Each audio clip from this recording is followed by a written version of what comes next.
Single die paper plate making machine అంటారు, semi automatic buffet plate making machine అంటారు, hydraulic paper plate making machine అంటారు, hydraulic buffet paper plate making machine అంటారు.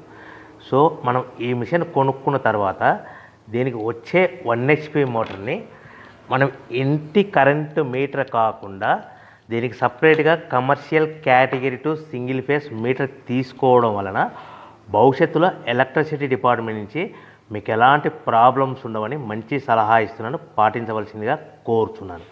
So ఈ semi automatic hydraulic single die buffet plate making మిషన్లో కేవలము buffet ప్లేట్లు మాత్రమే తయారు చేసుకోగలుగుతాము. ఈ మిషన్లో కేవలం మందం లావు దొడ్డు ప్లేట్ మాత్రం బఫే ప్లేట్ తయారు చేసుకోగలుగుతాము.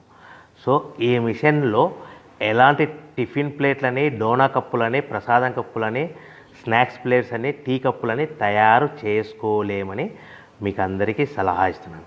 సో ఈ బఫే ప్లేట్లు ఏ విధంగా తయారు చేసుకోవచ్చు అంటే కనుక మనకు రా మెటీరియల్ షీట్ ఇలా ఉంటుంది. ఈ షీట్ని డై మధ్యలో పెట్టి గేర్ వెనక్కి లాగితే కనుక 1, 2, 3 సెకండ్లు లాగిన తర్వాత అదే గేర్ను ముందుకు నెట్టడం వలన డై కిందికి వస్తుంది. ఈ విధంగా తయారైన ప్లేటు చేసుకోవచ్చు. సో ఈ బఫే ప్లేట్లు మనం ఎన్ని తయారు చేసుకోవచ్చు అంటే కనుక నిమిషానికి 5 నుంచి 10 ప్లేట్లు తయారు చేసుకోవచ్చు. అది కూడా ఆపరేటింగ్ చేసే ఆపరేటర్ మీద ఆధారపడి ఉంటుంది. సో మనము ఈ బఫే ప్లేట్లు నిమిషానికి 5 నుంచి 10 ప్లేట్లు మిషన్ కొన్న స్టార్టింగ్ కొత్తలో మనకి ఎలాంటి అనుభవం ఎక్స్పీరియన్స్ ఉండదు కాబట్టి 5 నుంచి 10 ప్లేట్లు. అదేవిధంగా ఒక 1 మంత్ లోపల బాగా ఎక్స్పీరియన్స్ వస్తే 10 నుంచి 15 ప్లేట్లు, 10 నుంచి 15 ప్లేట్లు, 10 to 15 ప్లేట్స్ తయారు చేసుకోవచ్చు. సో మనకు ఈ మిషన్లో రౌండ్ బఫే ప్లేట్ తయారు చేసుకోవచ్చని మీకు అందరికీ సలహా ఇస్తున్నాను. సో ఈ బఫే ప్లేట్లు మార్కెట్లో హెవీ డిమాండ్ ఉంటాయి.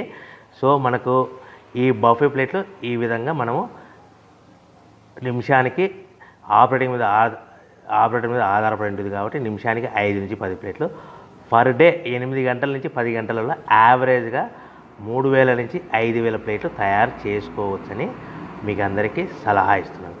ఈ బఫే ప్లేట్లు అనేటివి మార్కెట్లో మోస్ట్ డిమాండ్ ఉంటాయి కనుక సో ఈ బఫే ప్లేట్లు మనం ఈ మిషన్కు మనకు ఎన్ని ప్లేట్లు తయారు చేసుకుని చెప్పాం కదా. సో రా మెటీరియల్ షీట్ ఎంత కాస్ట్ పడుతుంది, సో మనం తెచ్చుకోవాలనుకుంటే రా మెటీరియల్కి ఎంత ట్రాన్స్పోర్ట్ పడుతుంది, తెచ్చుకున్న రా మెటీరియల్ను మన ప్లేట్గా తయారు చేయడానికి పవర్ బిల్ ఎంత పడుతుంది అనేది మీకు క్లియర్గా ఎక్స్ప్లెయిన్ చేస్తాను.